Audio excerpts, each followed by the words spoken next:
Hello, and welcome back to the Game Jam. I've done a lot of progress since yesterday, so let's get straight into it. Today, I did a lot of, well, you can see what I've done. I've basically made the first floor level.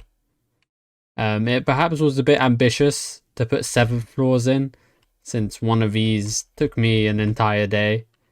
But you can see we've got some decorations around, a lot more nests, a lot of stalactites and mites, webs and eggs. And this level is in basically a completed state now, with our end of the level over here. I made this sort of section in the way that I made it, simply so that to go to the next floor, you need to move forward into the gap, so you don't go left and right to avoid that whole rigid body not updating thing, because rotations are weird. Yeah. I tightened up some of the sound clips, like the triggers of the sound clips. Hopefully it's all okay. I've not figured out any scenarios where it hasn't played the way I wanted it to, but there's always the chance that it happens. We put some glowy glow on the eyes. Those are just some point lights with the halo turned on. And yeah, I've been messing with the lighting a lot, because I want light to be very conservative in the game, so that the only thing that you can really see anything, the only time you can really see anything is if you see these lanterns, which give a very small amount of light off, or like the spider, because the spider is the main everything of this game, if you get what I mean. So yeah, let's get a demonstration of the game.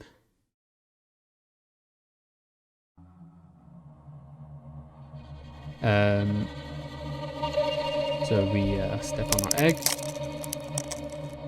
He doesn't quite like that. And he'll do his whole thing.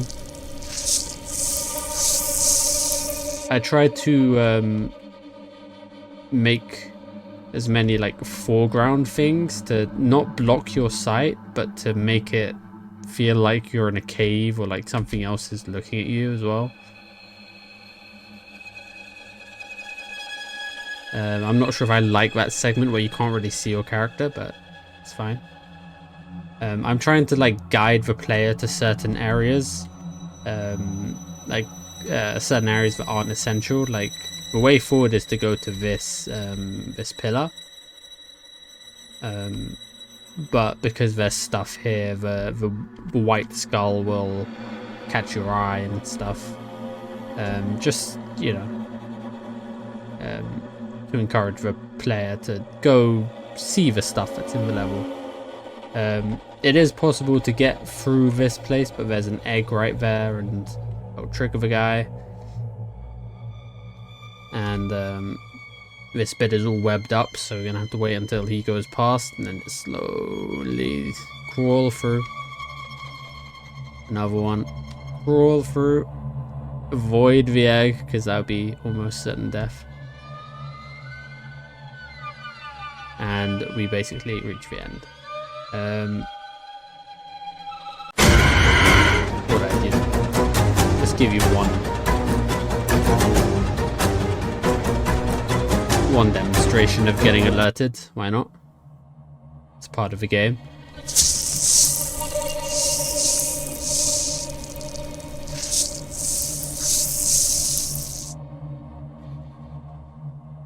I also upped the speed of basic and alert, just to make the timing a bit easier on a lot of these segments. I like this bit because like you've finished the level now, and you can't see you at all, but you can see him do his thing. So yeah, this wall on the left and right of me, the wooden planks, that's there so you don't like go left and right into this hole, you just go forward into it, and you can easily just fall through. One thing I forgot to mention is a bit of scripting I did. So the camera, we would have this problem where, well, if I can demonstrate it. I turn off the checkers here. If you walk into a wall, the camera gets completely out of sync, and you're a bit left out to dry. So if we turn these back on, these trigger boxes are there to detect if anything's in there. My first attempt was with a trigger enter, trigger exit thing, but that wouldn't quite work. So I stumbled upon this solution. So on trigger stay, so this is, if anything is, this is a function that is called every frame on update, basically. And if there is anything in the box, and this bit of, okay, if anything is in the box, it will basically lock up the movement in circular control. So left needs to be free to go left, right free needs to be true to go right. We were also stumbling into a problem where we couldn't walk into the egg sacs or the spider web because there are also boxes that are entering the trigger box. So this bit of code was useful to, it searches what it's colliding with, gets the collider, which is, this is the base class for all colliders. So it works with mesh colliders and box colliders, all the like. And it searched for the is trigger, the is trigger, what's the word for it? Variable, no, whatever, you get it. It searches for is trigger, and if that is not true, that's what the exclamation part is for, then it will lock up it won't lock up the movement.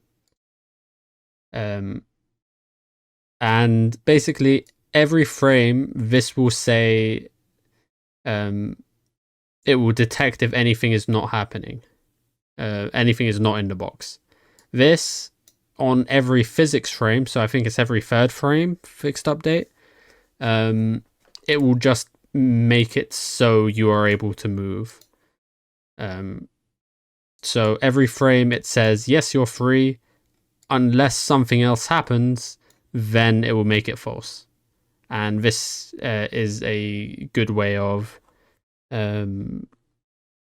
figuring out, or like avoiding trigger colliders and weird stuff, because I had a problem where once the spider looked at you, then you're in the trigger box, right? For the you're in the trigger box that is the spider's cone of vision. So that would just stun lock you, and you wouldn't be able to move, and yeah, when you're just dead. It was a cool effect, like if you imagine the gamer stage on Smash Bros, when you get caught by mom, you get stunned in place when you get seen. So maybe something like that could become a feature later, but yeah.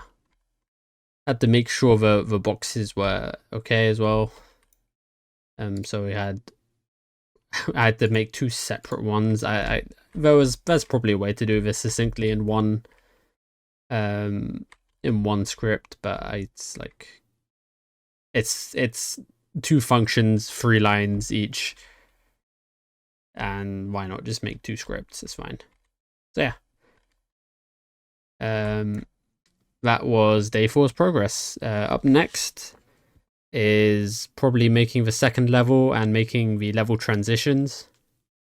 And that'll be the final day of the game jam. So thank you for watching. I'll see you next time. Goodbye.